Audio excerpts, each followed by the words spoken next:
I turned the corner, afraid of what the flashlight's beam might reveal. Suddenly, a roughly painted symbol of a torch glowed in the light. Behind it, hidden by a rock, sat a battered metal trunk. It was here for a reason, packed with supplies.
Agent Nightingale didn't want to be in Bright Falls.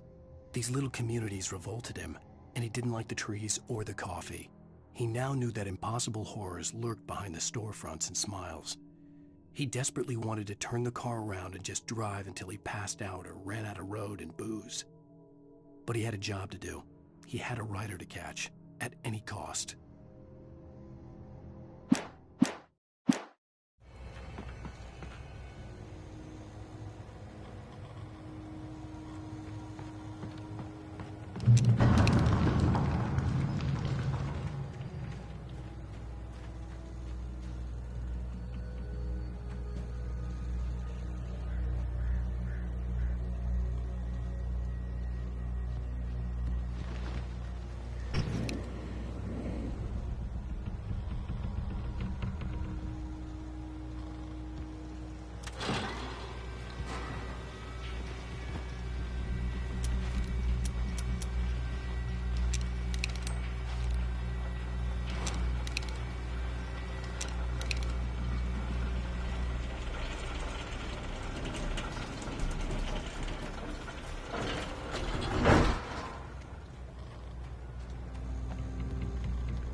Shit.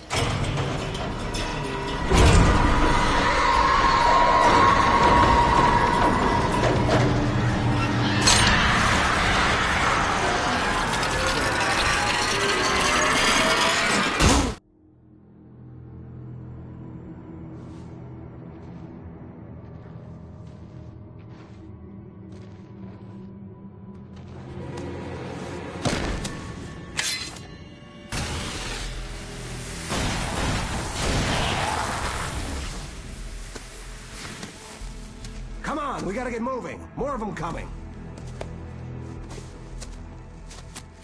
That flashlight's kid stuff. The flares will keep the bastards away.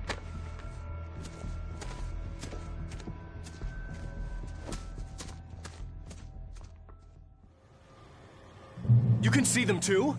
Hell, of course I see him. Come on, we gotta move. Why? Because that's the way the story goes. Yeah, but... Let's move! I lost my gun back there. Oh, I've got a gun. Just keep that light steady on him. It took a moment, but then I recognized him. He'd been on the ferry when I first arrived here with Alice. He knew my name. We were headed in the direction of Lover's Peak. There was no way this was a coincidence. He was the kidnapper. Come on, Wake! You better keep up. You set him up, and I'll knock him down, Wake.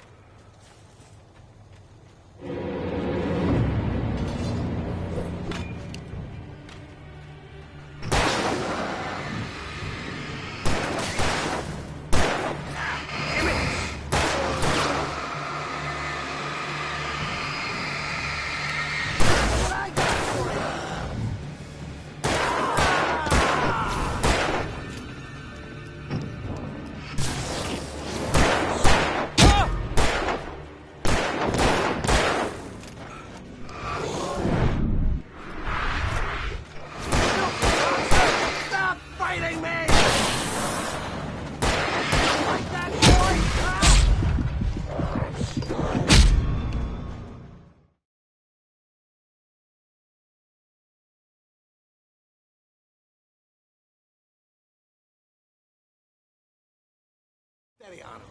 It took a moment, but then I recognized him. He'd been on the ferry when I first arrived here with Alice. He knew my name. We were headed in the direction of Lover's Peak. There was no way this was a coincidence. He was the kidnapper. Come on, Wake! You better keep up. You set him up, and I'll knock him down, Wake.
Lover's Peak. Right up these stairs, Wake.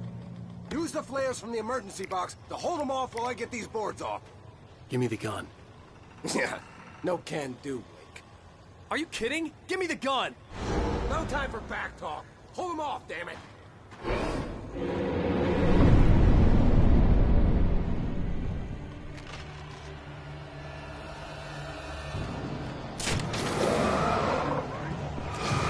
little longer. Scare them off.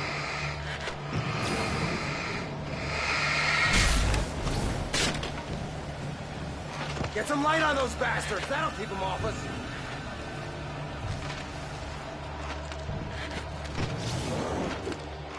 Just a little longer. I almost got it. Okay, it's open. Move it or lose it.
Oh, you feeling better now, Wake? All cozy and safe.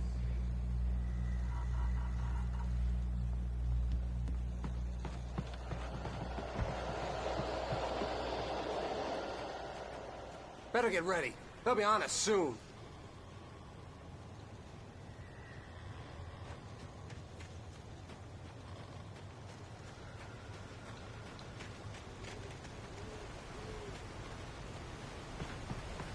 This is it, Wake.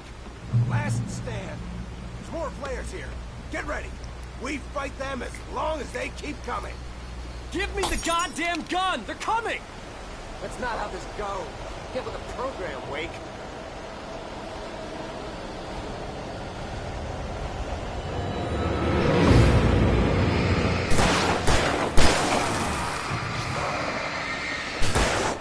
Die already, die!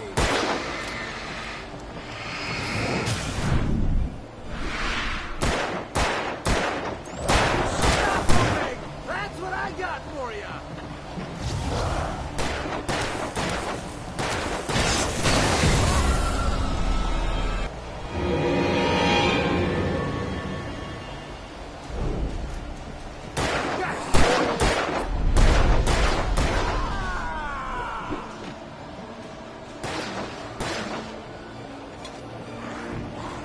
Bring it!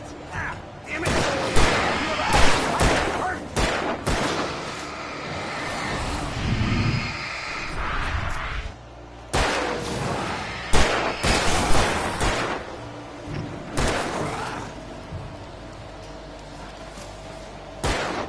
Stop fighting me! Like that, boy? Ah! Get some! Oh, this hurts. Yeah, that's right. This is a piece of cake.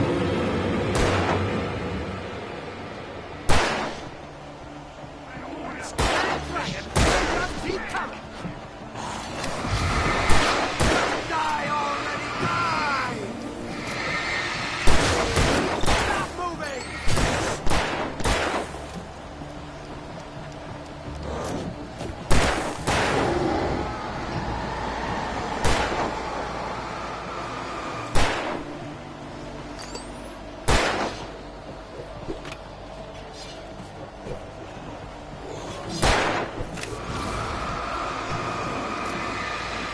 What I got for you! Scream! Goddammit!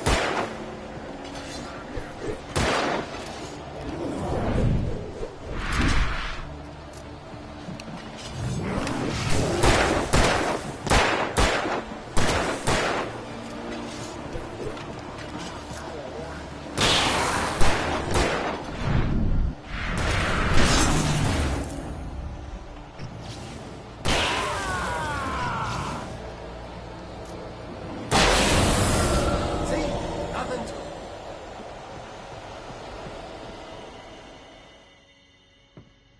Let's cut the act now. Where's my wife? I knew you were gonna say that. I read it all before. You're a hell of a writer. Congratulations. You're gonna bring about something glorious and terrible once we get you some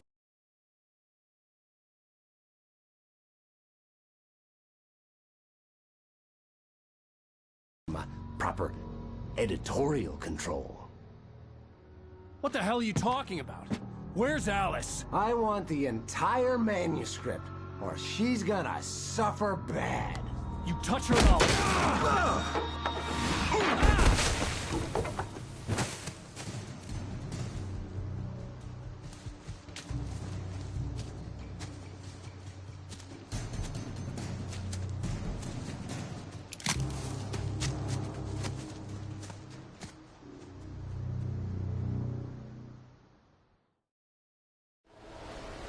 You're gonna give me the manuscript, or you'll be sorry. No! Come back here! I swear I'll kill you if you hurt Alice! Do you hear me? Come back here! He had Alice, and he wanted the manuscript because he thought it held some magical power. But I had no manuscript to give him. I had to get back to Barry and figure out my next move.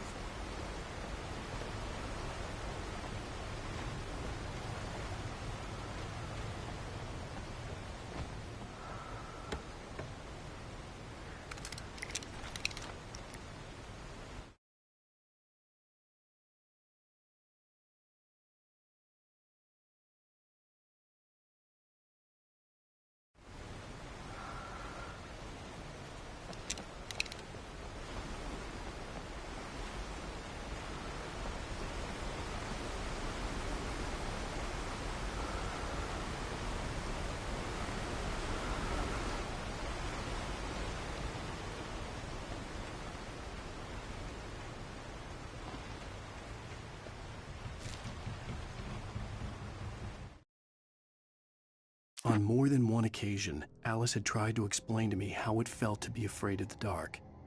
To her, darkness wasn't simply the absence of light, but something more tangible than that.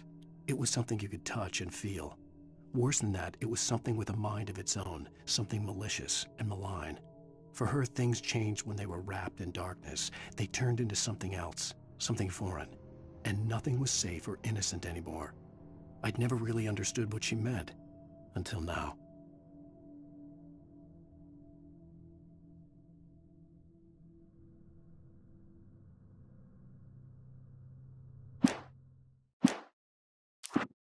It's true what they say about the...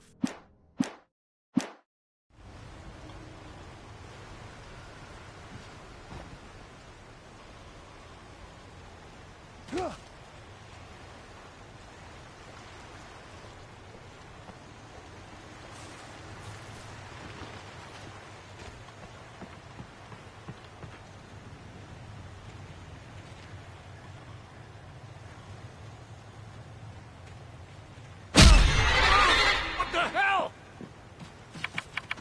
Rusty warned me about these traps. It hurt like hell. I was stuck.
Sarah didn't care about the legal threats Wake's agent had made.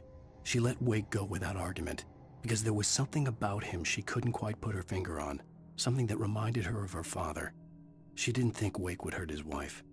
Then she thought about the way he waded into Hartman, that hair-trigger rage flaring up without warning.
The night had been one desperate situation after another. I was exhausted, and my body felt as though it had been chewed up and spat out. The flashlight was heavy in my hand, and each pull of the trigger sent a painful shock up my arm. But I was finally out of the woods, and things were looking up. That's when I heard the chainsaw.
I had heard the plane fall. It made no sense. It was clear that it had just fallen here, but it was very old and obviously hadn't flown in decades. Looking at it sent a shiver down my spine.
The logging site was a mess. The modular office had been pushed off the cliff. Deputy Thornton climbed up from the wreckage excited, breathing hard from the exertion. Nobody there. It's weird. Don't you think that's weird? Bored, Mulligan let out a mighty snort. Hell, it's always weird, Thornton. Just a question of sorting out what kind of weird it is this time around.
When Barry saw the darkness attack the visitor center, it made him a believer.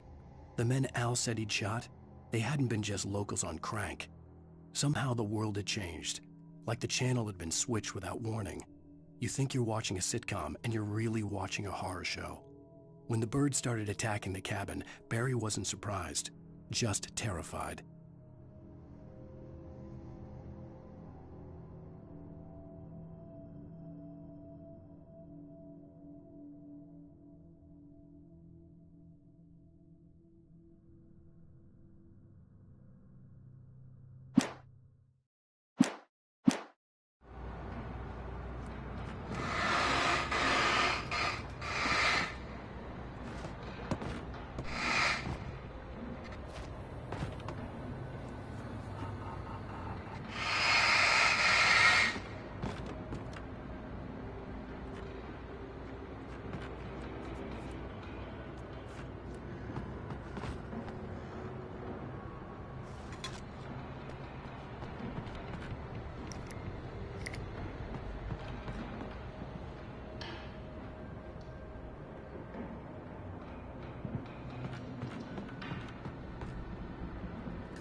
Beware of Widowmakers!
Shadows stirred and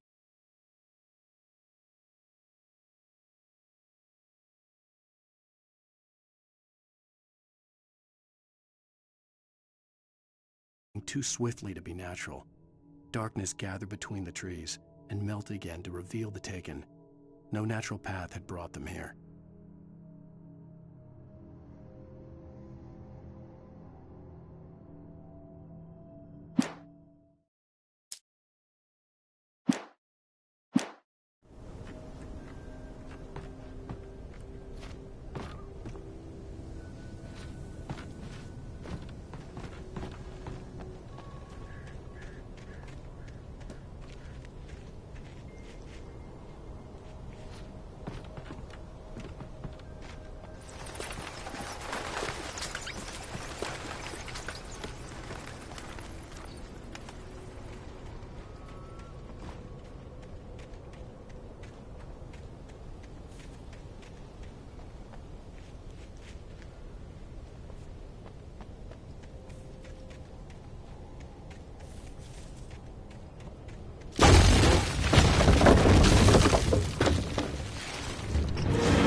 Is a hazardous occupation.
Stay out of sight. I'm on my way. Don't open the door. What am I, crazy? Stay hidden. I'll be there soon. Just make sure you keep the lights on.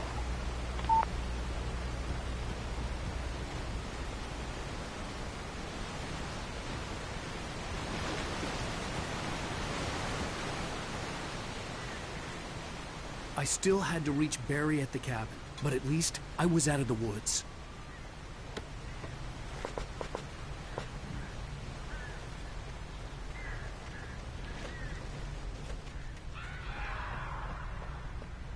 I'd have to get the car from the locked garage.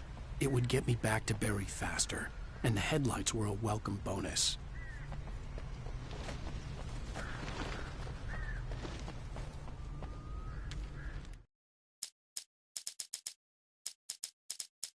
The FBI agent's command froze me in place. I considered surrender. It was all falling apart anyway. I could give in, let someone else deal with it, but it felt all wrong. Call it instinct, his posture, the way he held the gun. He was no friend. Shots ringing in my ears, I leaped for the hole in the fence and stumbled into the darkness beyond.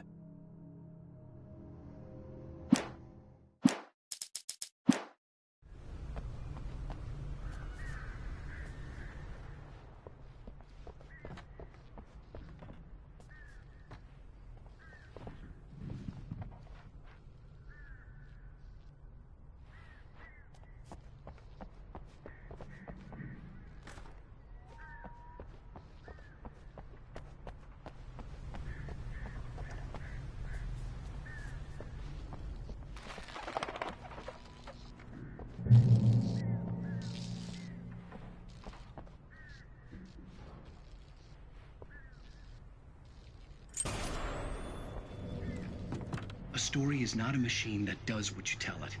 A story is a beast with a life of its own. You can create it, shape it, but as the story grows, it starts wanting things of its own. Change one thing and you set off a chain reaction of events that spreads through the whole thing. The characters have to be true to themselves. The events need to follow a logic that fits the story. A single flaw and the magic is gone. The story dies. Alice dies.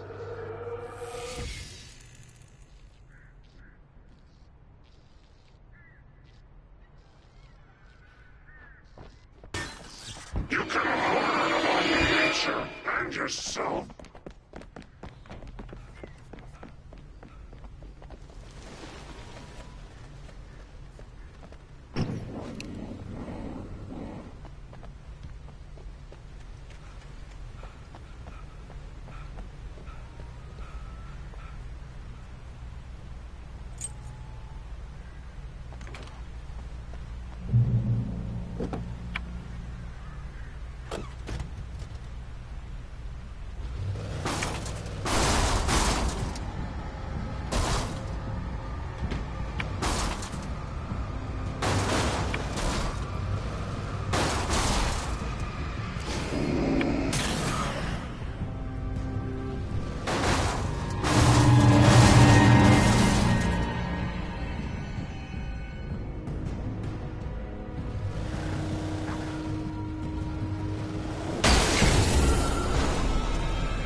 It was the kidnapper.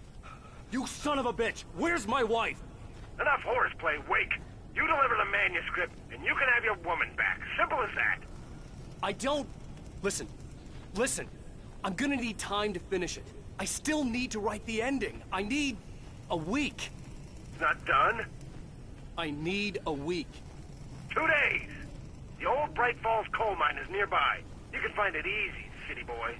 The main building, there at noon. You bring the manuscript, you'll get your wife. If not, well, get me?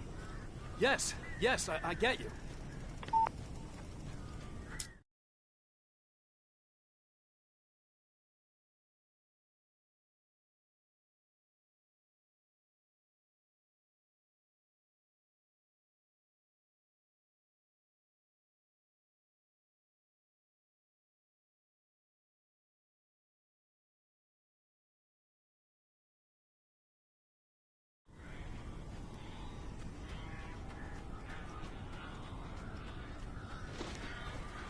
Barry had talked about birds over the phone. Ow!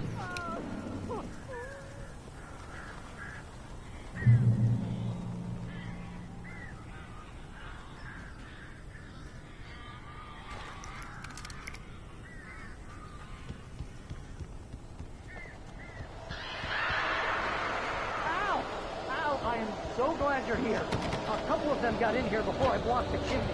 This isn't normal. These birds are weird.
Hey, Al.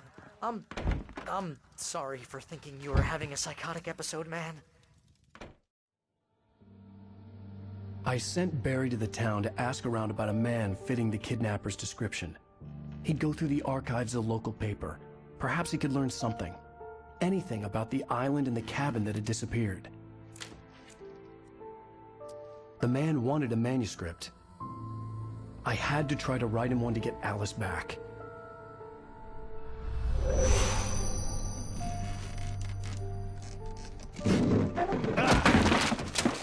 For me, the supernatural had always been nothing but a metaphor for the human psyche, a tool to use in writing fiction.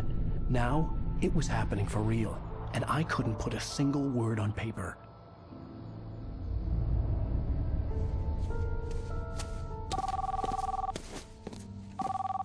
Barry Wheeler speaking. This is Rose. Rose? I found Mr. Wake's pages. Oh, you sweet, brilliant girl. Could you and Mr. Wake come get them? I live in the trailer park outside the town. We'll be there in less than an hour. I know. See you soon. Have a great day. Hope you come back soon. Welcome to the Oh Dear Diner. Good girl.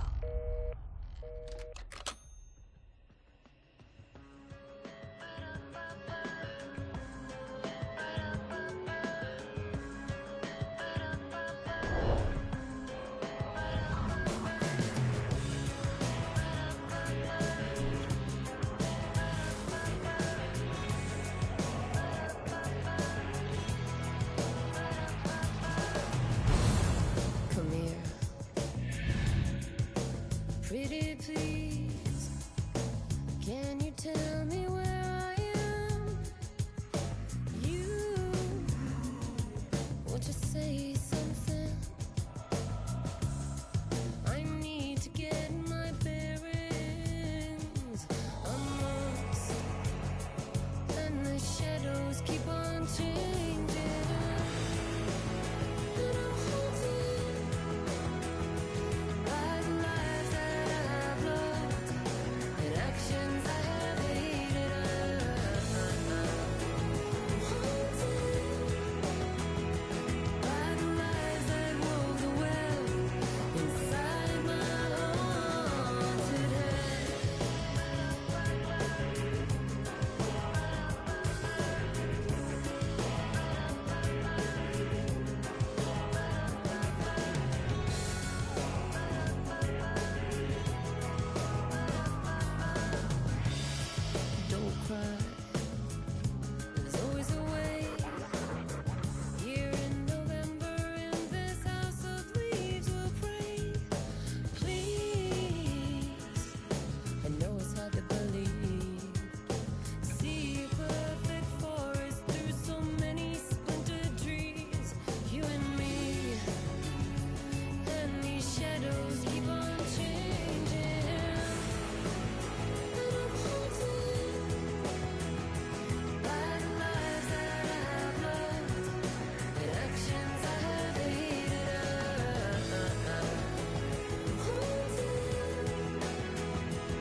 Previously on Alan Wake, Alice has been kidnapped. Alan, please help me. Alice? You'll do exactly what I say if you ever want to see your wife again. I can't tell anyone except my agent Barry. Damn it, Barry, they'll kill her. You're my best friend, and I'm worried that you're not right in the head. The ransom is a manuscript I supposedly wrote that's coming true before my eyes. It happened just the way it was on that page. So dark. I have found only a few scattered pages. I want the entire manuscript. The deadline is in 2 days. I found Mr. Wake's pages. Good girl. How the hell did she get her hands on the manuscript anyway? I don't know. She's resourceful. I told you you were too hard on her. Listen, I found out all sorts of interesting stuff while I was digging around. Yeah. Mr. Wake, it's Sheriff Breaker. We have an FBI agent here, Agent Nightingale. FBI? He's anxious to see you. You'd better come to the station. Okay, I'll be right over, Sheriff. Let's make this quick, huh? Help you folks? Name's Randolph. I'm the manager. We're looking for Rose. Works as a waitress down at the diner? Rose, sure. Nice girl. Who wants to know? I'm Alan Wake. The writer, huh? I heard on the radio you were visiting. Well, I'll show you her trailer. That Rose, she's a nice girl. Always pays her rent on time. As I was saying, Al, I found all sorts of weird stuff from the local newspaper's archives. This place is crazy.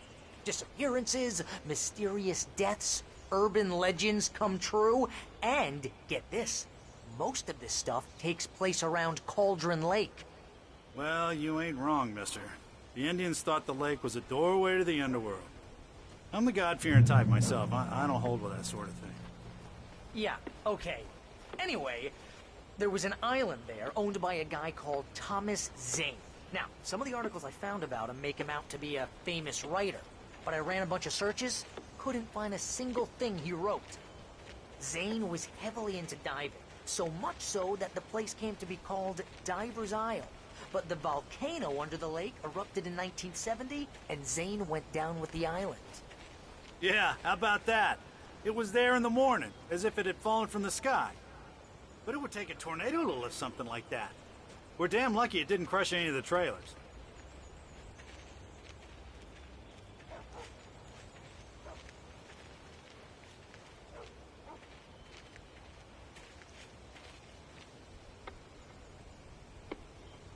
It gets better.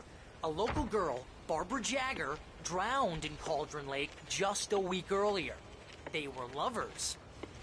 Sure, Jagger's a local spook story. The Scratching Hag. Comes for you in the dark. Childish stuff like that. Anyway, Al, I'm just getting to the best part. All of the articles about this stuff were written by Cynthia Weaver. I asked around, and she's that crazy bag lady you met. What, the lamp lady? She can be a little loopy, but she's not homeless or anything. Yeah, anyway, she knew both Jagger and Zane before they both died, and she had some kind of a breakdown.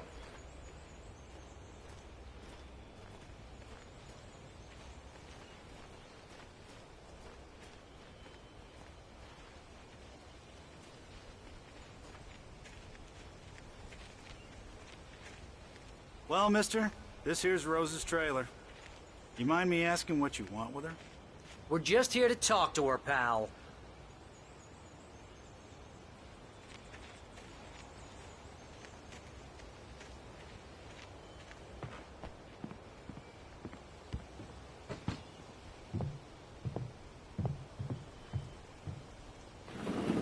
Welcome to...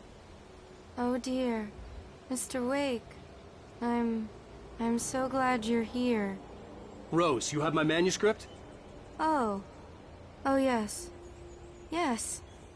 Please, come in. Hey, this is really good. Rose, Yes, my manuscript. I really need it. I understand.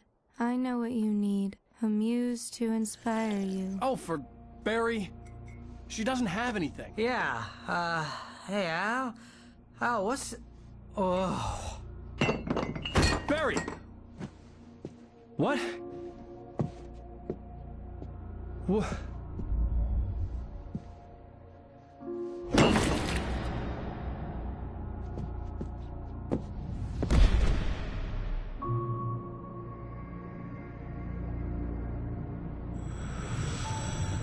It's coming for you, hiding in my barber's skin. I'm too weak to stop it. You must turn the lights on. I promised I'd come visit you and your lovely wife. You must finish what you started. I insist. You must turn the lights on. Turn the light on. Back to work, boy.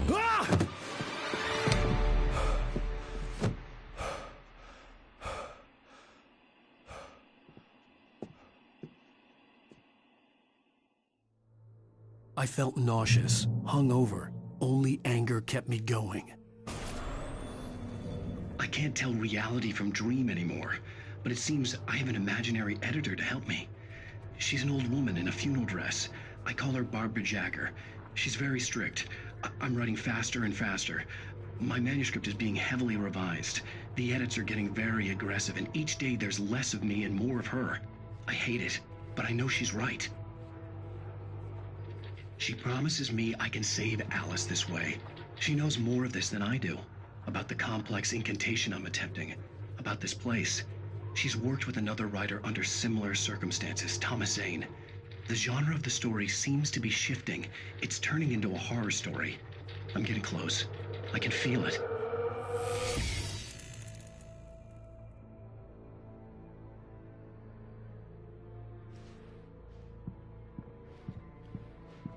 Rose took a day from me. I had less than 12 hours left to meet the kidnapper. All I could do was get Barry into the car, work something out once I got on the road.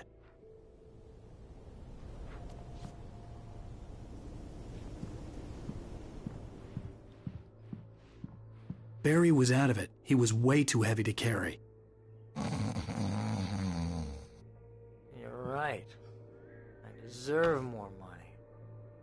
I'm so handsome. Welcome to the Oh Dear Diner. What can I get you today? Coffee? I couldn't work up much hate for Rose. Something had used her to get to me and left its mark. First refill is free. Milk and sugar on the counter there. Would you like to hear today's specials? Thank you. A nice day. Come back soon.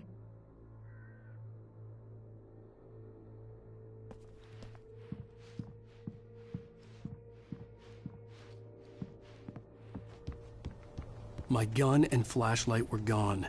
I'd have to find a way to get Barry into the car as quickly as possible. There was no... Mr. Randolph liked Rose. That little smile she had. How she was still sweet when life had tried so hard to make her bitter. It wasn't any of his business what she did in her trailer. But those strangers, the writer and his smart-ass sidekick, looked like trouble. And they'd been in there for hours, way past her normal bedtime. He reached for the phone and called the sheriff's station. Time to waste.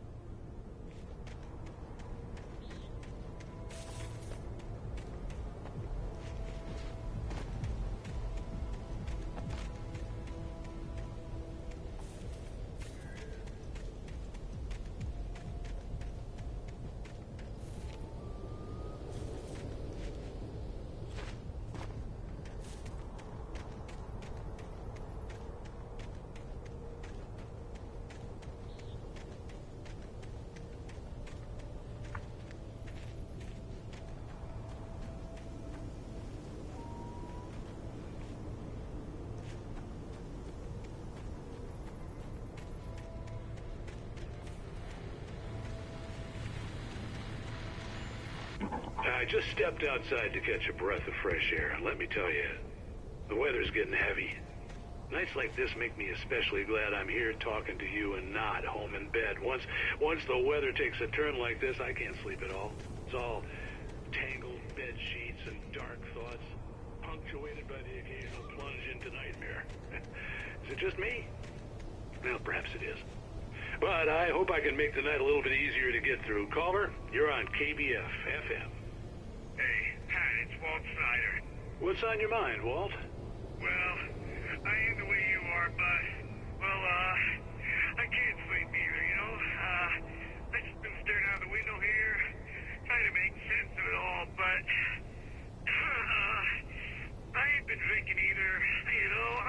Well, you sound like a man with a problem, Walt. I had argument with Danny. You know Danny, and, then I got in trouble with the law. I'm just, well... I heard something like that, Walt. Yeah, well, Danny's my best friend, and, he let me, mail today. And now I'm just alone here at the window, waiting. And, man, there's something in the air tonight, man. I was just outside looking up at the sky above our broadcast tower thinking the same thing.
Oh, you're gonna get it now. God knows what you've done to that poor girl. This is Agent Nightingale, FBI! Get him up, Hemingway! You're under arrest! You move a muscle, I'll unload right in your goddamn face! Stay right where you are, Spillane!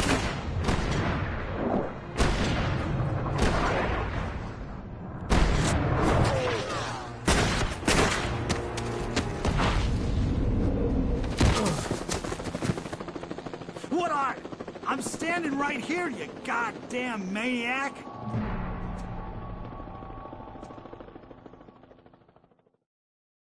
I hated to leave Barry behind, but there was no way I'd miss my appointment with the kidnapper. Give it up, Mr. Wake! Come on! Take it easy! Move it!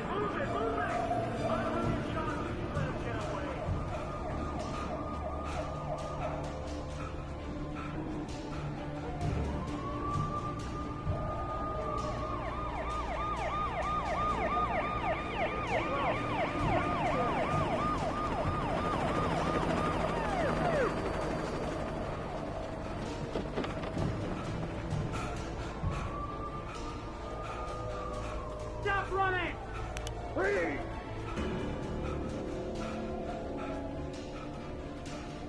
Okay, men, keep your eyes peeled. He's gonna try to make it through here. Which way did he go? Oh, damn. Over here! Here! Stop! God damn it! Where did he go? I'm up! God damn it! Where did he go? He slipped away. Keep an eye out.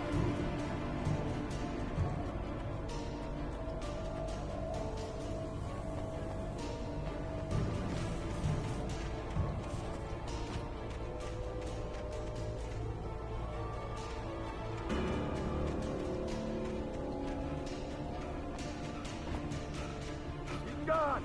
Come on, guys! We need to head him off!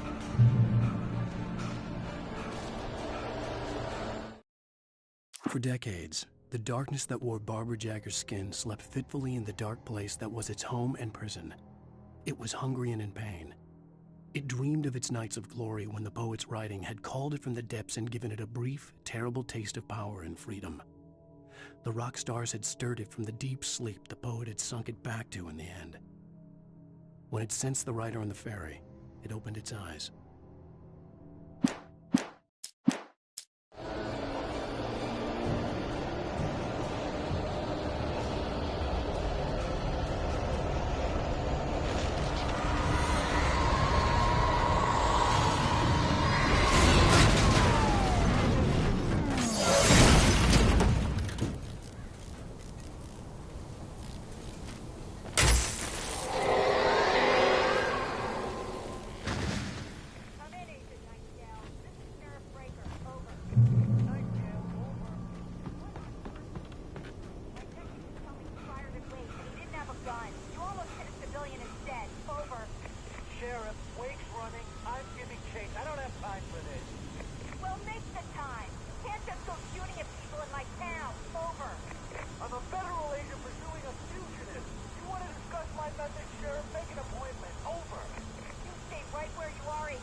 Search the area.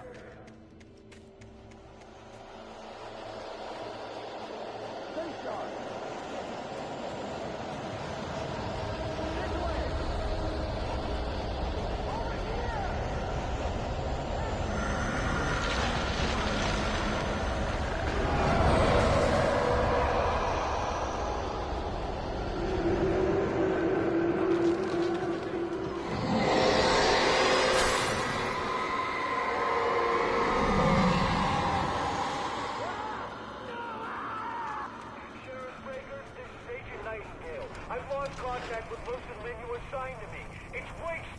This horror was everywhere I went, circling me.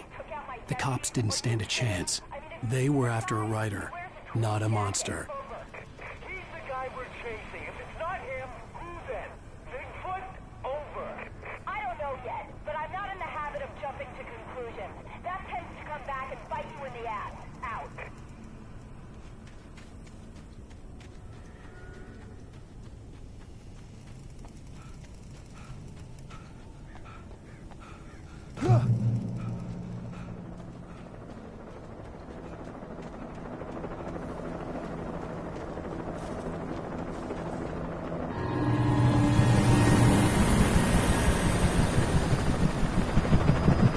You on the ground. Hold it right there. There's nowhere to run. Freeze!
This is James. Mulligan, Thornton, come in. Over. Thornton here. James, we got both Wheeler and Rose in custody. They didn't put up a fight or anything.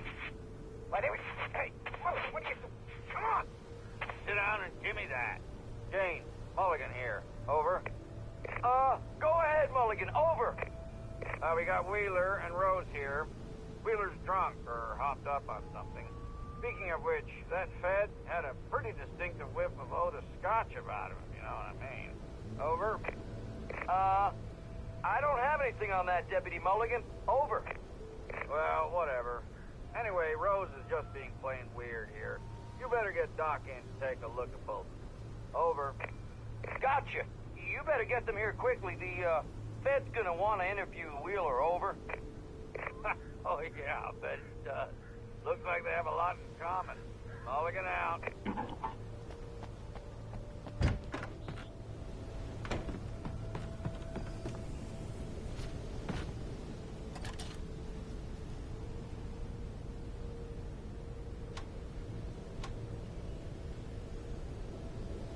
I could see the lights of the radio station in the distance.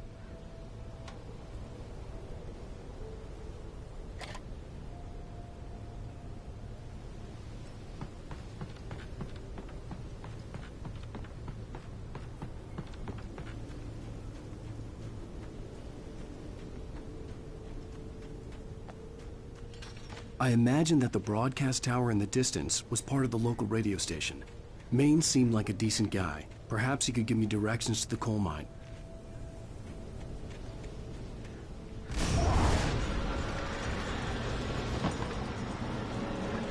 Unnatural shadows clung to the gate. The darkness that was after me was trying to stop me. I wouldn't get through without a light.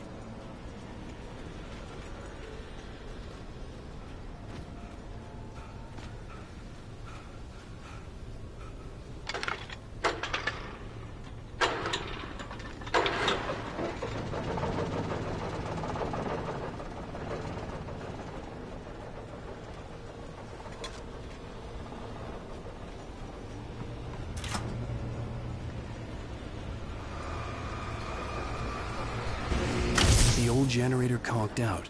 I'd have to see if I could fix it and try again.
It took me a moment to recognize the flashbang grenades.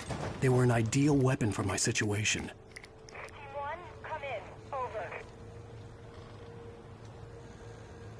Team 1, this is Sheriff Breaker. Report. Over.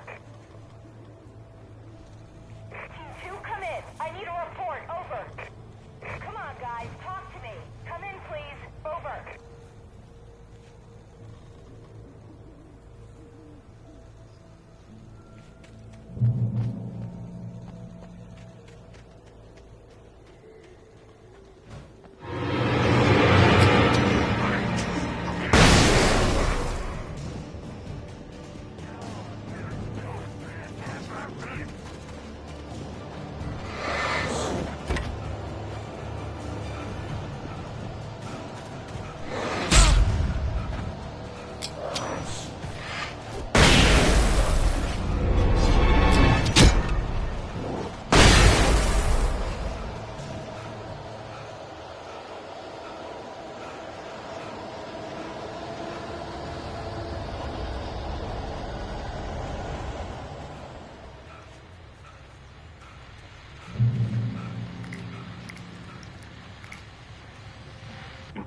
And here's another call.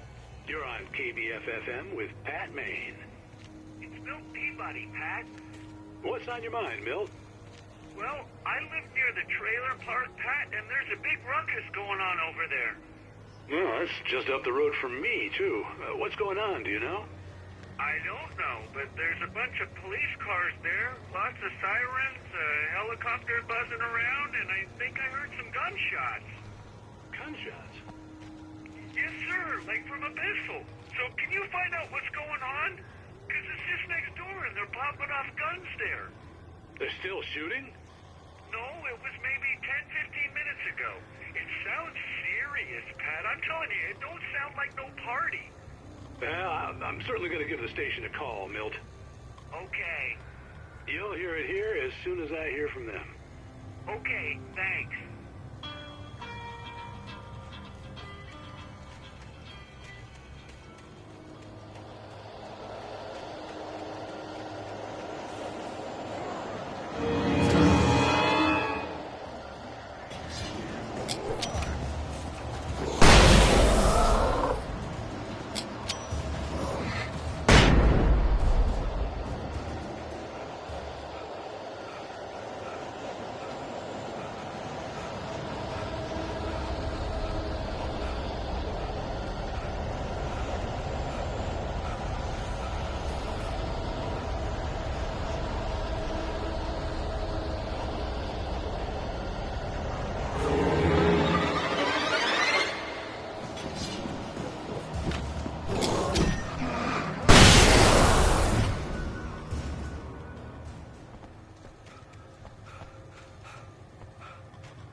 Touched by the dark presence, Rose was lost in a dreamland where everything was drawn in black and gray crayons. The old lady had promised her that all her wishes would come true. She would be Alan Wake's muse. She was smiling so hard it hurt her face. She crushed a bottle full of sleeping pills into the coffee. Deep down inside, she was screaming in terror.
I hope Maine could lend me a car to get to the coal mine. Oh, why, hello, Lorna. What do you have for us? Well, I just don't see why cops bother with the trailer park. What do you mean? It's a trailer park. Of course you're going to have trouble in a place like that. I mean, what do you expect? The sheriff should be helping us normal citizens instead of wasting resources on those people. Well... Let the try to sort themselves out. I'm sorry, but my granddaddy settled in Bright Falls in 1911. Well, thank you very much for that compassionate viewpoint, Lorna.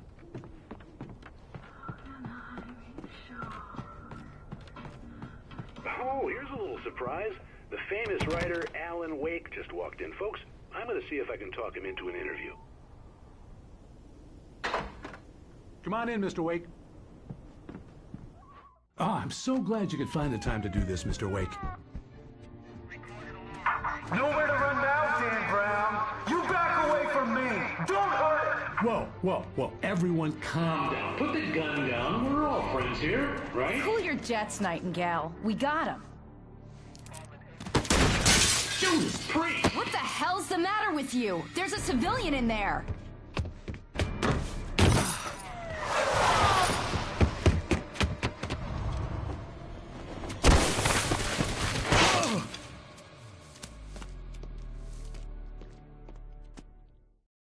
I'll get you yet, even if it kills me. You hear me?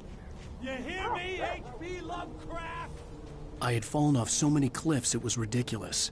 That's what you get for naming a book The Sudden Stop. It was probably good I hadn't had the chance to tell Maine where I was going. I'd have to lose the cops and find my own way to the mine. Nightingale stared through the broken studio window into the dark woods. He turned around, started to walk out, but Maine grabbed his arm. "Young man, you almost shot me. You don't shoot off rounds at people like that. What's the matter with you? Nightingale shook his arm free, marched out. His cheeks burned with rage and humiliation.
Danny had stepped out, but what stumbled back in was something else. Something alien. A monster. Walter tried to kill it, first with his fists, then a chair. It wouldn't die. Instead, it kept coming, unaffected by the beating it had taken. After Walter managed to kick it down the cellar stairs, fear took over. He ran, got behind the wheel, gunned the engine. The booze wouldn't make him forget, but he knew he had to try.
There was no sensible reason for the power company work lights to be here.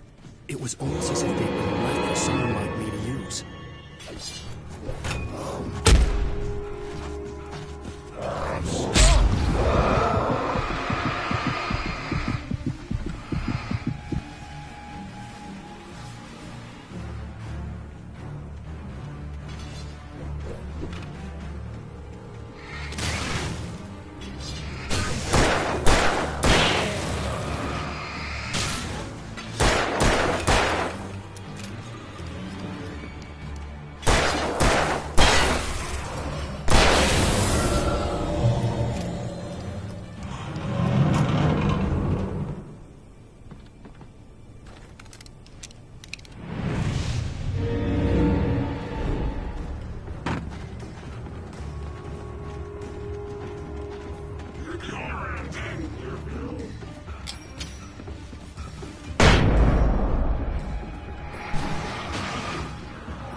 Sarah trusted her gut, and her gut said Agent Nightingale was an asshole.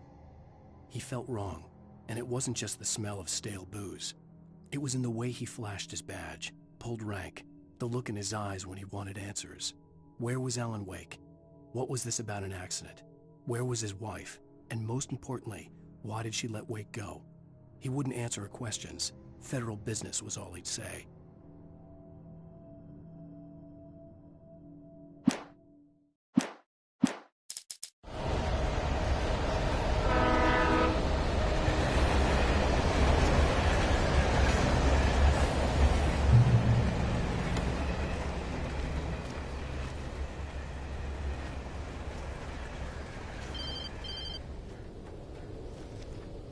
Hello?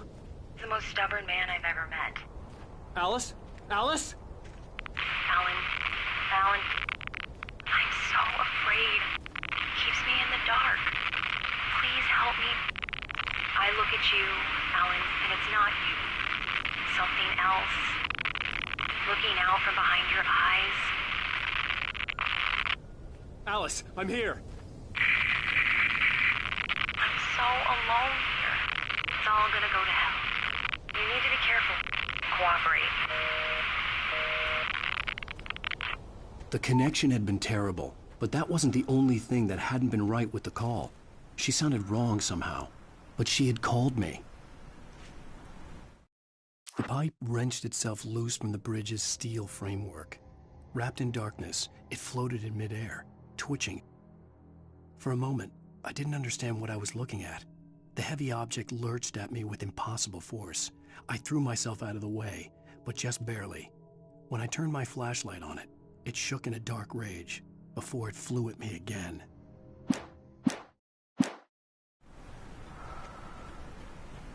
I could see a railway bridge up ahead and a warehouse of some sort on the opposite shore. I hoped I could find a car from there.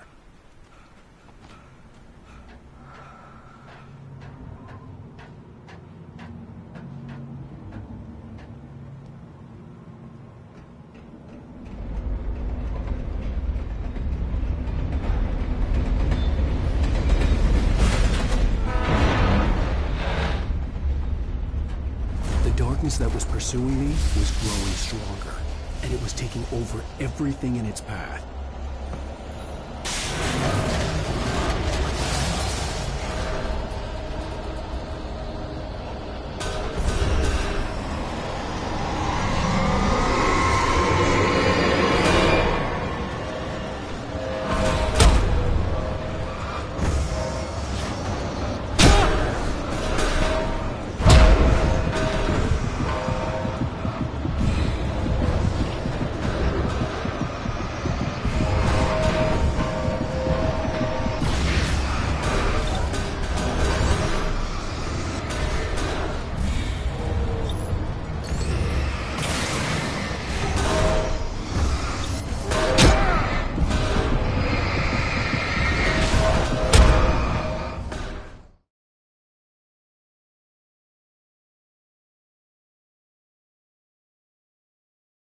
Some sort on the opposite shore.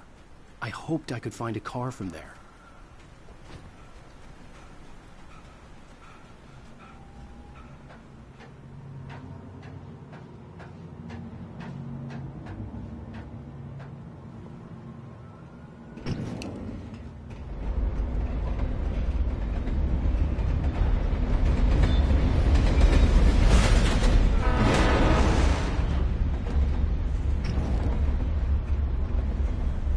The darkness that was pursuing me was growing stronger, and it was taking over everything in its path.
I slammed the door shut right in his smug face.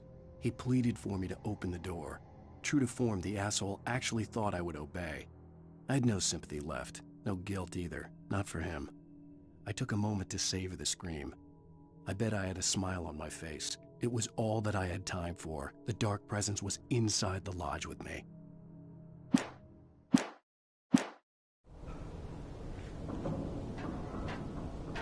As a teenager, just starting to get interested in writing, Stephen King had been a source of inspiration to me. I thought about all the inanimate objects that had come to life in his books. No one is safe in a good horror story. Certainly not the protagonist. That's what makes them fun. This was anything but. The darkness could possess anything, and it was getting closer.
The darkness surged towards me, sucking everything loose from the ground into its depths, tugging at my clothes. I saw the flare the kidnapper had dropped and threw myself towards it just as I felt my feet leave the ground. The darkness embraced me with the force of a tornado. Somehow I managed to light the flare. The darkness roared and cast me away. I fell toward the dark waters of the lake far below.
never been this glad to see the sunrise. I had a couple of hours to get to the coal mine.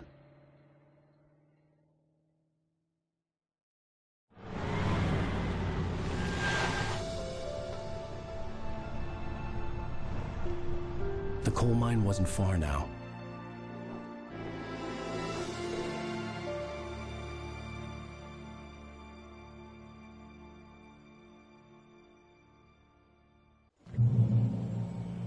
Today, I would meet the kidnapper, and he would give me Alice. I wouldn't give him any other choice. A drowning man will clutch at a straw.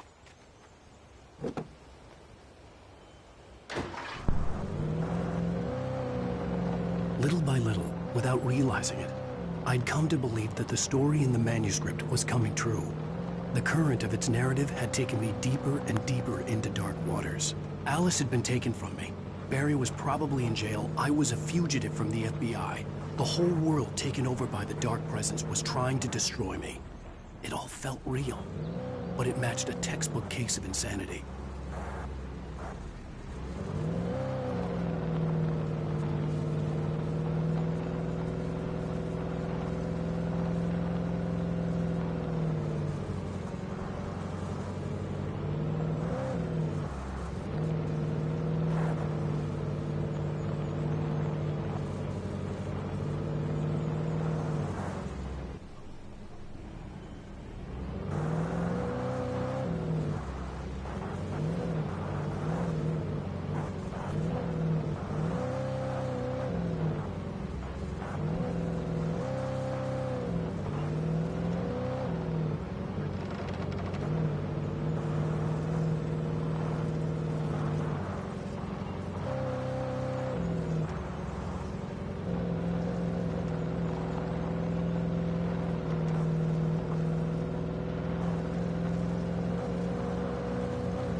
This is Pat Maine, and you're listening to KBF-FM. Folks, I want to apologize for kind of abandoning you to that looping music track last night, but I was detained.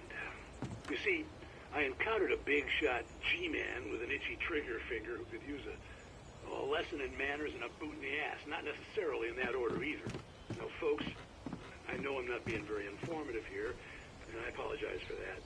I really should just keep quiet, but I'm just so peeved right now, because some people just shouldn't be carrying badges. I'm just glad that our Sheriff Breaker was there to straighten things out. And if someone I met last night is listening, let me just say, I'm sorry if my mouth got you in trouble. I'm pretty sure you're not the bad guy here. Godspeed, son. I hope you know what you're doing. Now, on a lighter note, I'll be talking to Dr. Nelson all morning. But first, a little music.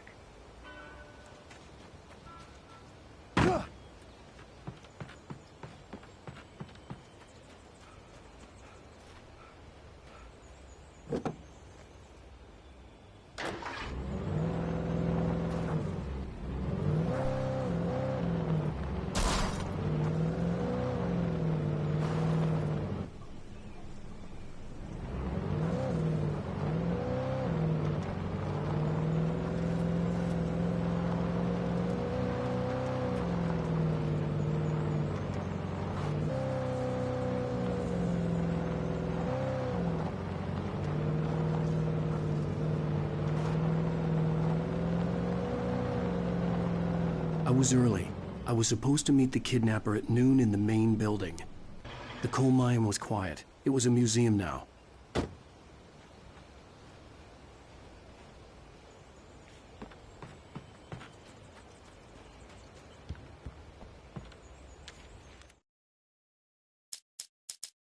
With Nightingale gone and the night wind blowing in through the broken studio window, Maine stared at Sarah.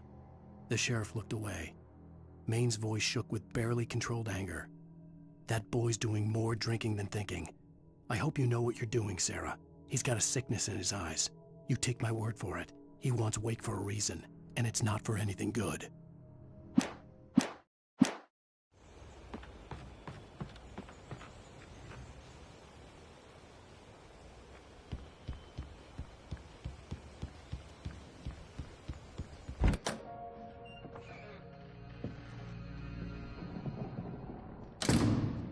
I didn't want to go outside.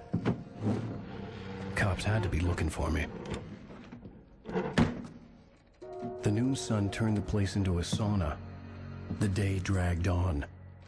Different scenarios ran through my mind. Ways of how I'd torture the kidnapper to get Alice back. Or the different horrible things he could have done to her. I imagined her dead. I had no way of knowing she was still alive. It was killing me. I was running on blind hope. It was all a waste of time. The bastard never showed up.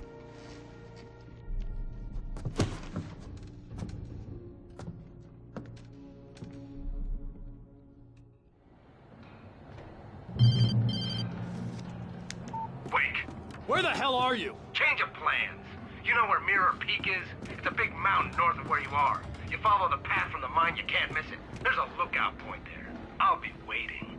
I'm through being jerked around by You you. want to see your wife alive? Because if you do, you better watch what you say to me. Do we understand each other? I want to talk to Alice. Yeah, and I want the manuscript. Don't keep me waiting, Wake. Hello? Hello? Ah! I'm gonna kill him! I had to get to Mirror Peak.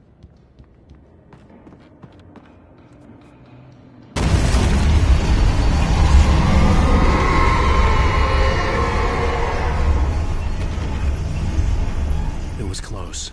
Maybe closer than ever before.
When Thomas Zane fell for Barbara Jagger, it happened fast. She was young, vibrant, and beautiful, full of life.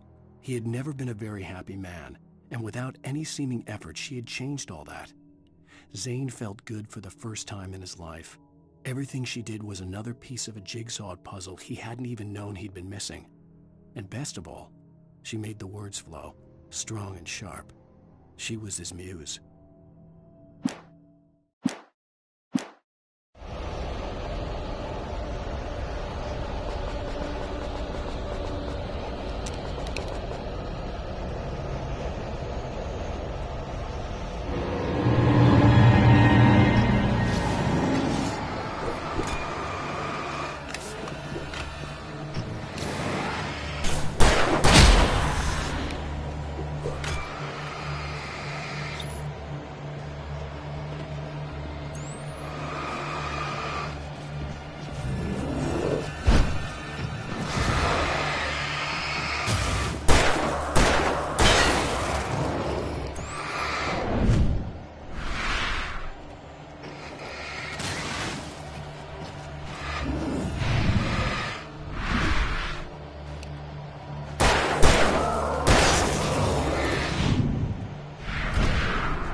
The only way to reach the hillside ahead was to go through the building. I had to find a way to avoid electrocution.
Some of the Taken retained echoes of their former selves, but these were just the nerve twitches of a dead thing.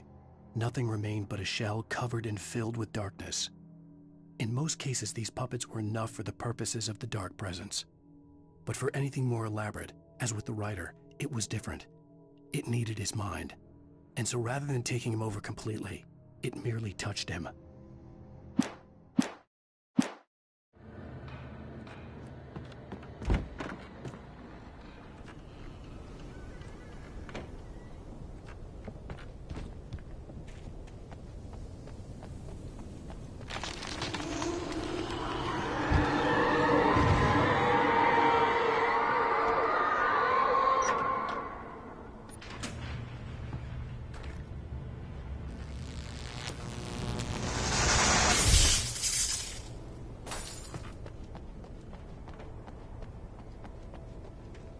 There was no way the flashbang grenades were standard power company equipment.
I stared through the bars of the jail cell.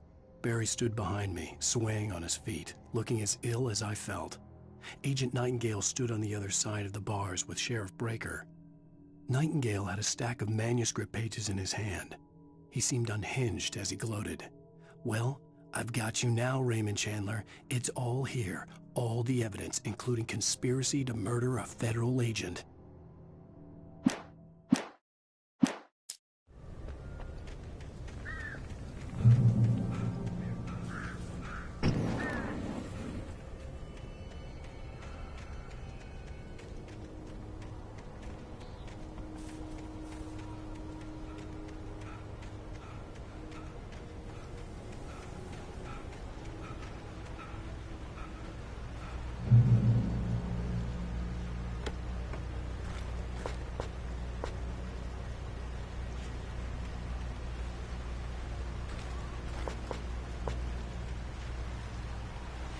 I had no real plan.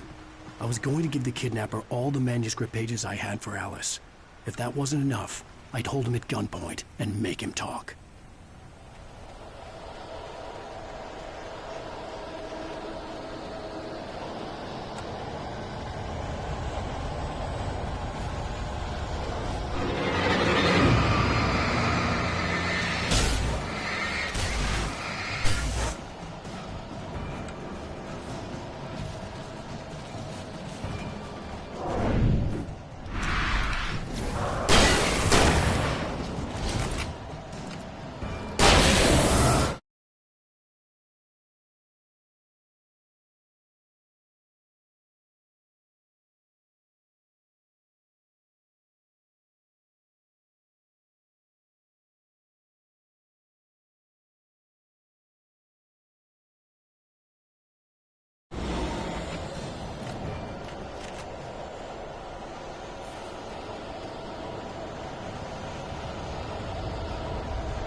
The dark presence was moving ahead of me in the same direction I was going. A cold feeling settled itself in the pit of my stomach.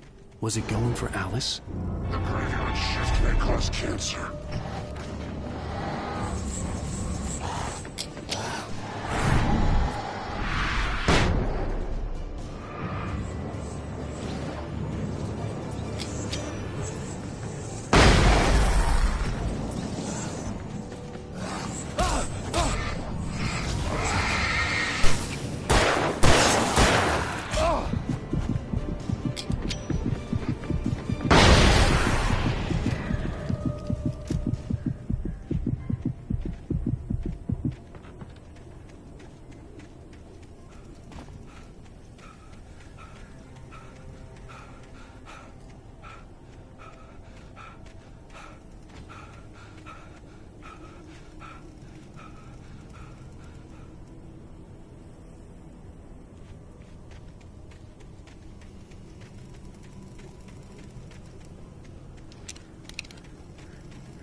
The place was dead, a ghost town. Had been for decades, maybe a century.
I needed a key for the door.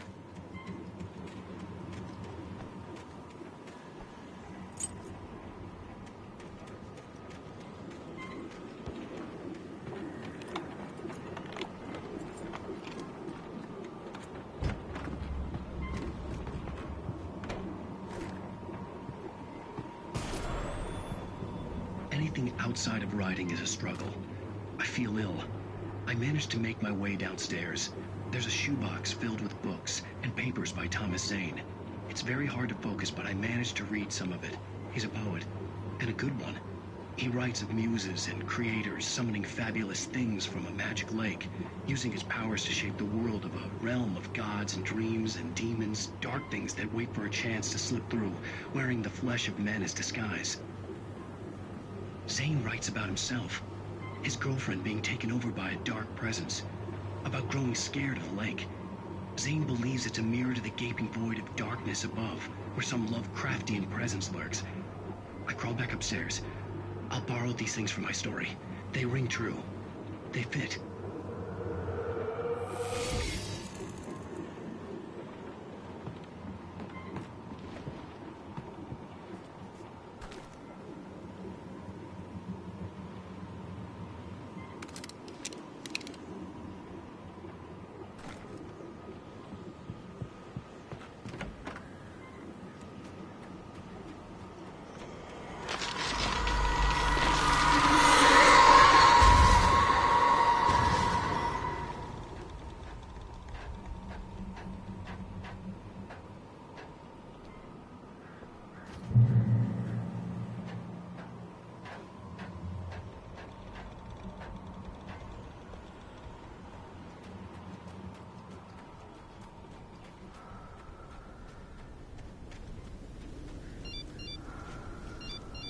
The kidnapper had sent me a text.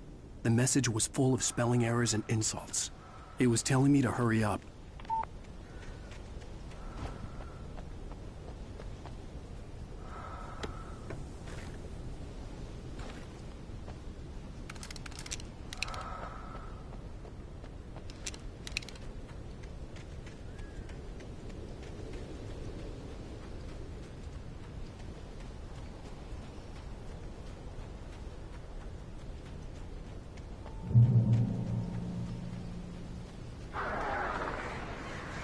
Birds.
Without warning, the headache stabbed at my brain.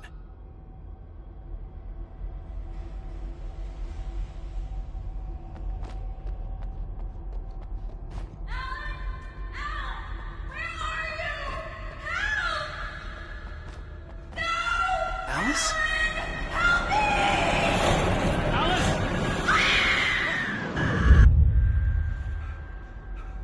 I'm losing it. I gotta get out of here.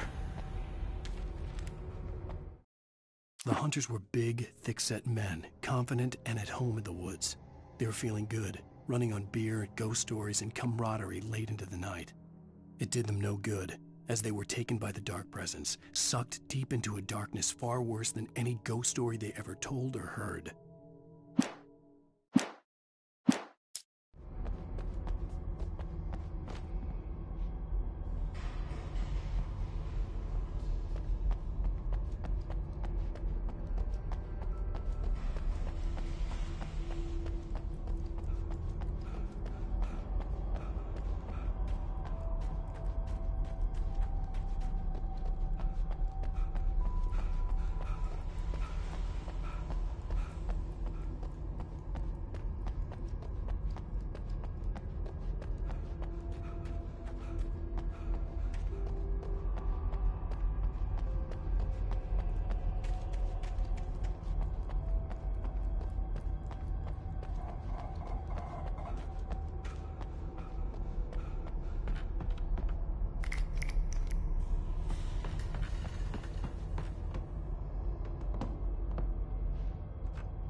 Even behind the closed doors and curtains of his grimy room at the Majestic, the local motel, Nightingale could feel the locals' eyes on him, the unrelenting pressure of their judgment. He forced it out of his mind. For all he knew, they could all be under Wake's spell already. You do what you have to do to get the job done. He took comfort from the bottle in his hand.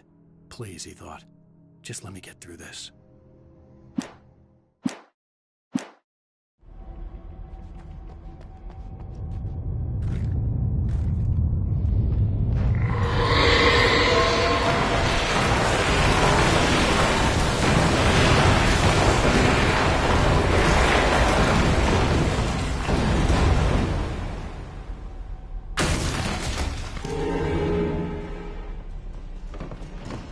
All accidents could be prevented.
I'd have to make my way up this mineshaft in order to go on.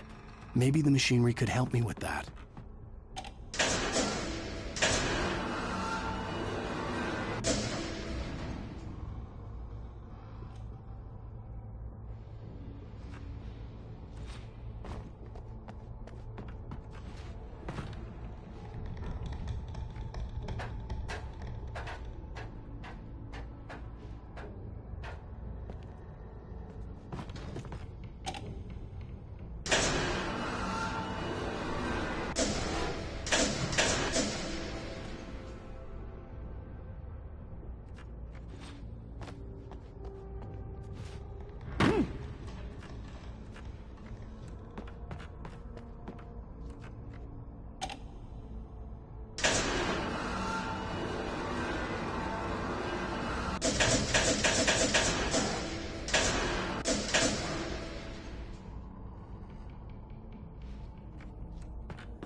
Lightning flashed behind the windows of Cauldron Lake Lodge. Tor Anderson laughed and held the steel hammer above his head. Nurse Sinclair was trying to calm him down without success. Tor grinned madly and shouted, "My hammer's up. Here's a friendly poke from Molnir, wench."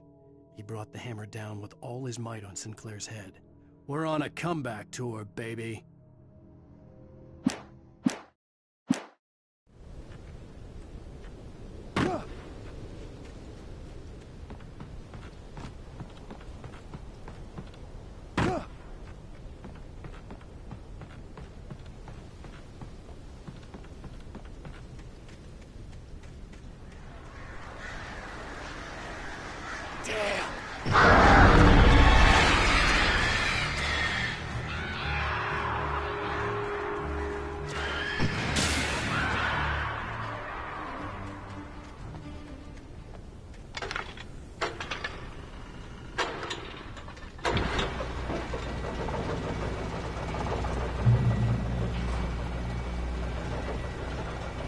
Oh, great. Another cable car.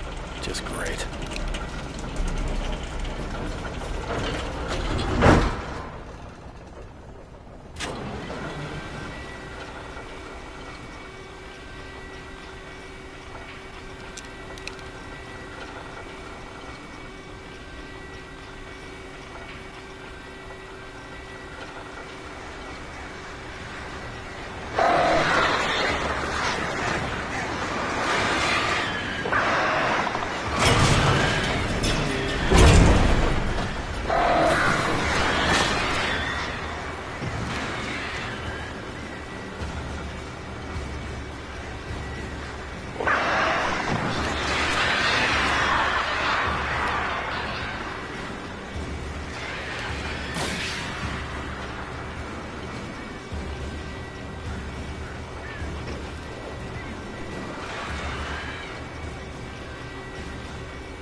Maud had checked all of Stucky's rental cabins. There had been no sign of the Wakes. It was dark when he'd found their car parked at the end of the road by Cauldron Lake. It made no sense. They must have taken a wrong turn, but there was no sign of them, and the car had been there for hours already. Frustrated, Mott stood on the rotten ruin of the footbridge that had once led to Diver's Isle before it sank beneath the waves years ago. The boss wouldn't be happy.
I could see Cauldron Lake. I thought I could make out the spot where the island and the cabin had been.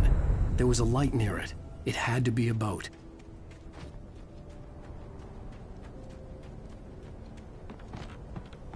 I was close now. I had to get there fast. I dreaded what I would find. I tried to hold on to Alice, but her form melted away. I was losing control. Dr. Hartman stood in her place. I wanted to hit him, but my arms were jelly. He smiled. It was a reassuring smile, and I hated him for it.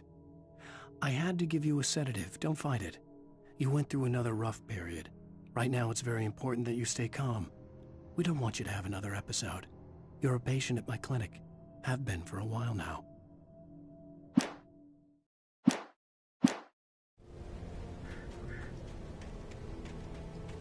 Wait! Are you? Wait! Hey, I'm here! I'm coming! No! Get away! I'm sorry. Please, lady. The boss didn't know who he was messing with. I didn't know. I swear, I didn't know. We don't have it.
With the drunk midwife, who's that yonder all in flames, dragging behind him a sack of chains?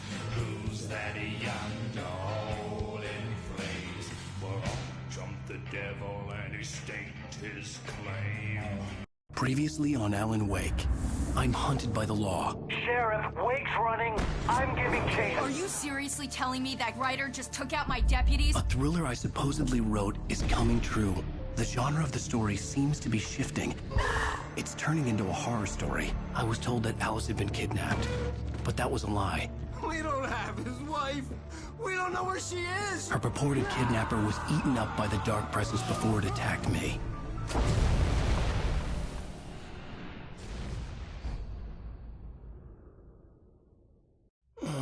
Alan, shh, baby. It was just a nightmare. Alice. There you go, Alan. Hartman. I fell. I had to give you a sedative. Don't fight it. You went through another rough period. What? Right now, it's very important that you stay calm. We don't want you to have another episode. You're a patient at my clinic. Have been for a while now. The shock of your wife's death triggered a mental illness. No, you lie. You're suffering from various symptoms of undifferentiated schizophrenia. Bastard. It's okay, Alan. Just let go.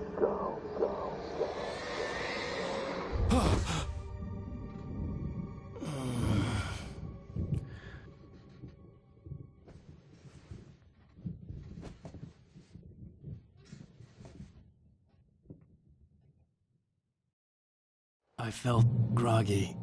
Whatever Hartman had pumped in me was making me numb. I felt like this was happening to someone else. Someone I was watching on television. I couldn't think. Couldn't focus. There were only empty sheets of paper here. No manuscript pages.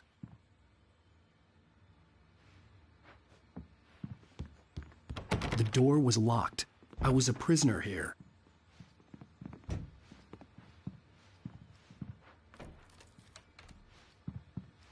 Good evening, Alan. Are we feeling better now? Feeling calm? Yeah. I see you brought your pet gorilla with you. So sure, I'm calm. I get the message. Loud and clear. Why, right. That's the spirit. You're being very brave, Alan. I understand you're confused. I would be more concerned if you weren't suspicious of me. I don't blame you for it. Big of you. Now, why don't you come with me? We'll reacquaint you with my clinic and go over everything you might have forgotten. Little walk and some fresh air? Yes, it will do you good. This corridor is for patients. Most of them aren't here right now. Jack took them out for a fishing trip, except for the ones who are particularly vulnerable, of course. I encourage creativity as a part of the recovery process here at Cauldron Lake Lodge. I specialize in treating artists. I bet you do. Splendid, Alan. I honestly believe we can get this thing under control if we work together. This way, Alan.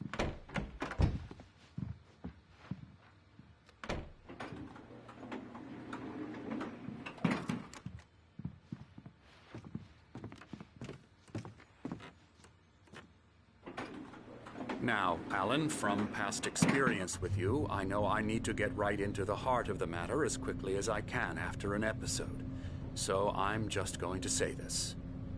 Alice is dead. No. You're in a very vulnerable state until you understand and accept this. Alice drowned, and you couldn't face that. You're suffering from hallucinations, paranoid delusions, unusual thinking, an obsession about light and darkness, a feeling that everything revolves around you, your thoughts and dreams. Your mind has constructed an elaborate fantasy scenario in which your writings are affecting reality. She has been kidnapped and supernatural forces of darkness are trying to stop you. We go this way, Alan. I wasn't ready for another shot, so I went along with it. He had to be lying. But under the influence of the drug he had given me, I had to fight not to believe his words. It's all in your head.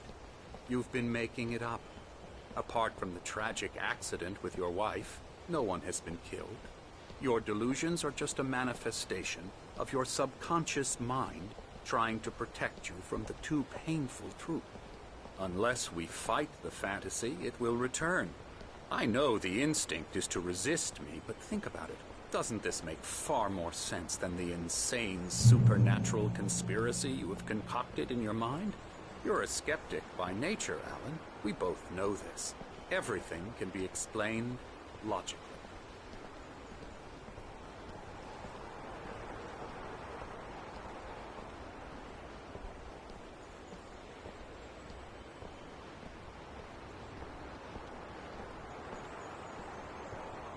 I never get tired of this view. Very inspiring, isn't it? Cauldron Lake spread below us. I could see Mirror Peak on the other side of the lake. I thought I could make out the spot where Diver's Isle had been when I arrived with Alice. Now there was nothing but waves. It seems there's a storm coming. Funny, I don't recall there being a mention of that in the weather forecast. Well, no matter. This way. Follow me. Alan, what I'm telling you is good news. Right now, we're in control. Every time you have a relapse, it gets more and more difficult to resurface from the dark depths of your imagination. Not surprising, considering your profession. Imagination is what you work with. After all your nightmares, this should come as an immense relief to you. If it doesn't, why is that? Because I'm lying? Or because you don't want to admit that you're not well? It's very natural for you to think of me as your enemy. It's part of the illness. I let him talk. Hartman obviously loved his own voice. His words echoed madly inside my head. I dug my nails into the palms of my hands to stay focused. You need to work with me. Once you accept that, we can begin the journey towards your recovery. Come along. Let's go inside.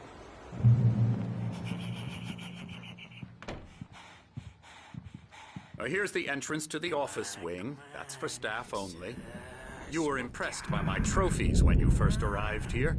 I do love to hunt. The great outdoors, man versus nature. It's wonderful stuff. Pretty damn wonderful, yeah. Scary, scary, scary.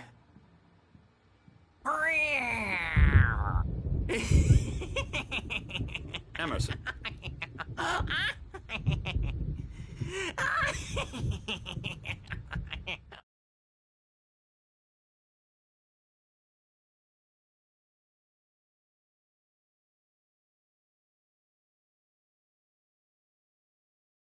I'm a real bad dream, mister. You should be afraid of me. Don't want to run into me in the night, that's for sure.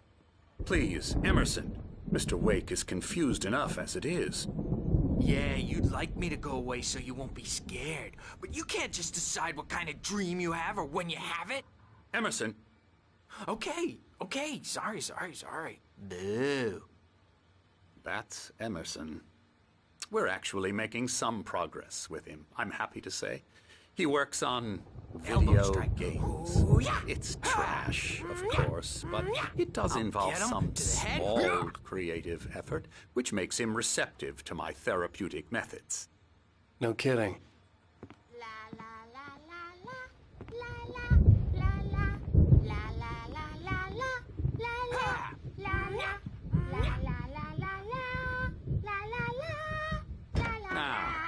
You might have noticed the typewriter in your room. You've been writing as a part of the therapy. As soon as you feel up to it, you should continue.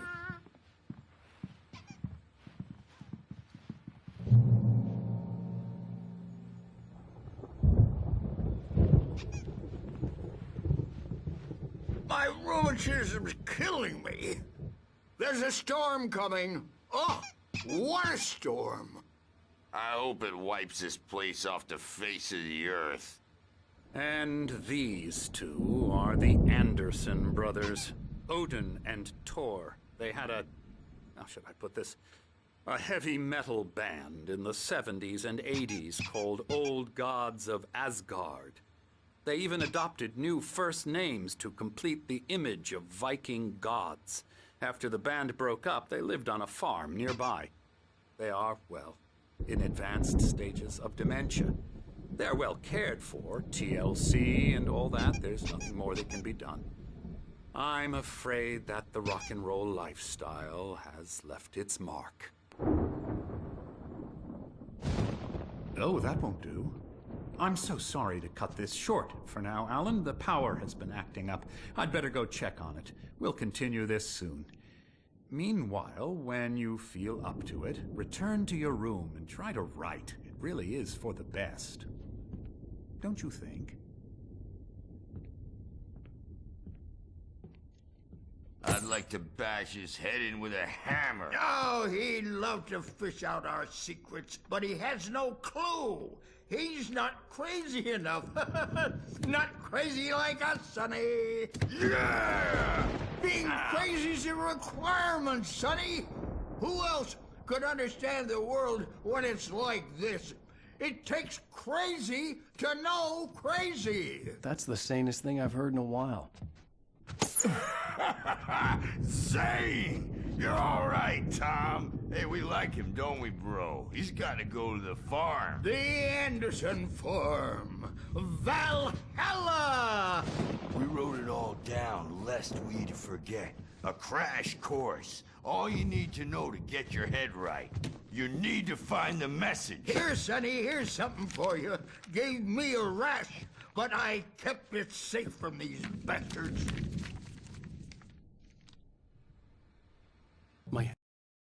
Zane could feel the poems, taking form, shaping things. As he experimented, he imagined he could almost feel the power surging through the keys of the typewriter. It exhilarated him. But there was fear, too. If not for his young assistant, Emil, he would have given it up. But Emil convinced him otherwise. He too had a way with words. It was clearing up, or according to Hartman, I was sinking back into the fantasy.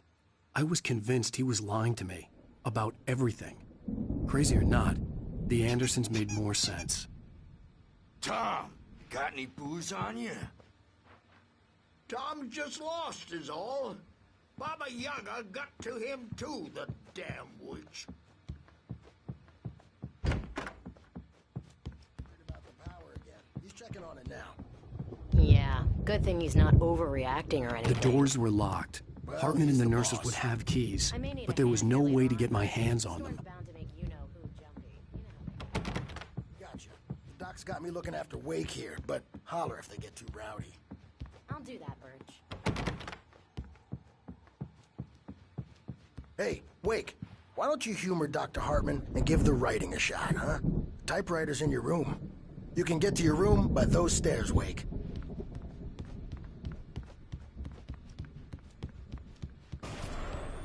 Something's wrong. I'm not myself. It's hard to think that there's a shadow inside my head. I can only focus on writing. Everything else is a blur. I'm trapped in this cabin. Have been for days, but it's always dark outside.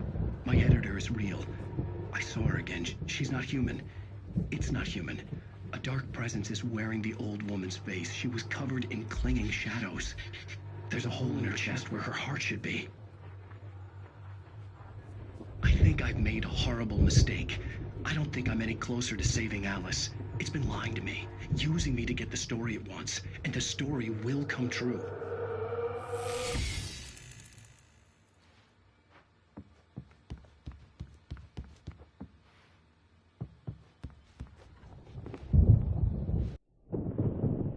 The white glare of the blank page in front of me hurt my eyes. My hands began to shake uncontrollably. Everybody, calm down. Put that down. Bert, I need help. Hey, Wake, you stay here. I'm gonna go see what's up. You just keep doing what you're doing. Be cool, okay?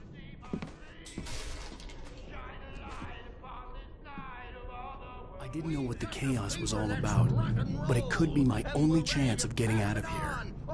Here it comes. I don't know. Here's a friendly poke from Mjolnir, wench. Sinclair looked bad. That wasn't a love tap. The crazy old fart hit her hard. If she was one of Hartman's goons, she had it coming. I had to get to Hartman's office. He had taken all my manuscript pages. That's where he'd be keeping them.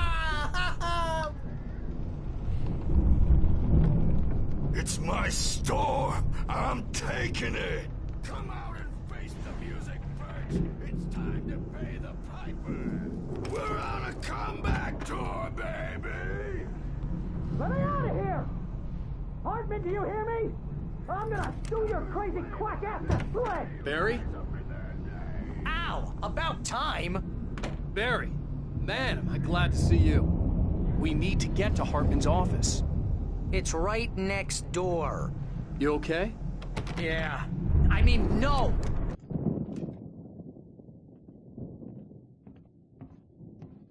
These were all the pages I had on me. And more.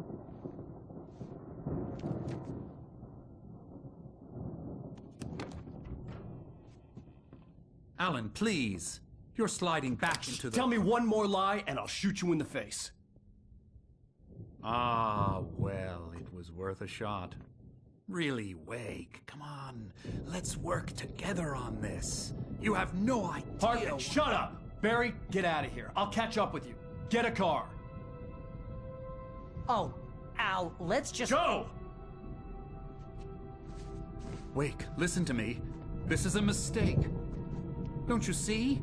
Together we can create something absolutely wonderful. With your ability and mine.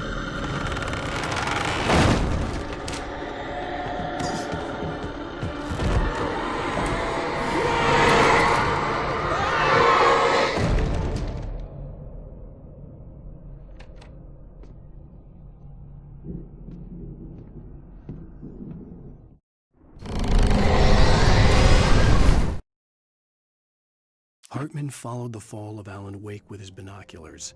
When the rider hit the water, he ordered Jack to take the boat to him. The spot was easy to see in the dark, even with all the extra lights in the boat. The flare floated and kept burning even in the water. Jack turned the radio louder as the engine sputtered. The music was rough and clanking, something the Anderson brothers would no doubt have enjoyed. But Hartman chose to ignore it. Wake was finally within his reach.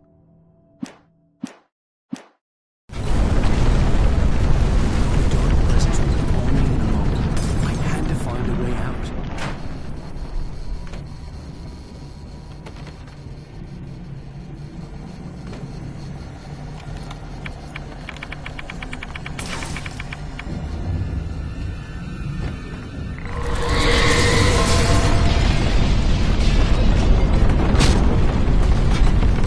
I needed light to get the possessed bookshelves out of my way.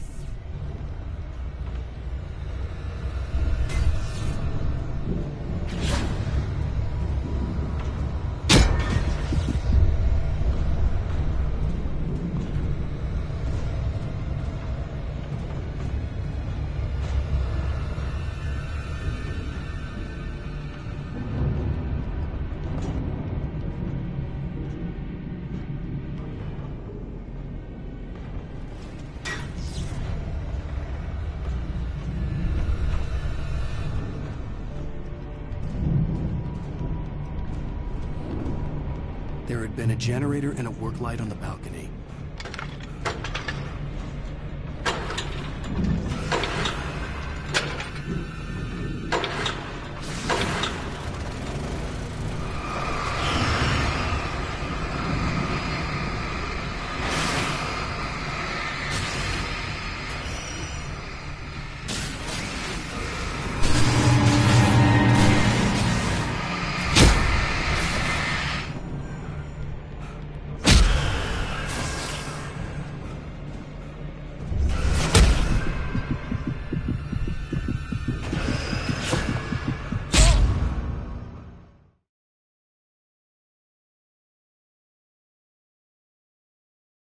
Been a generator and a work light on the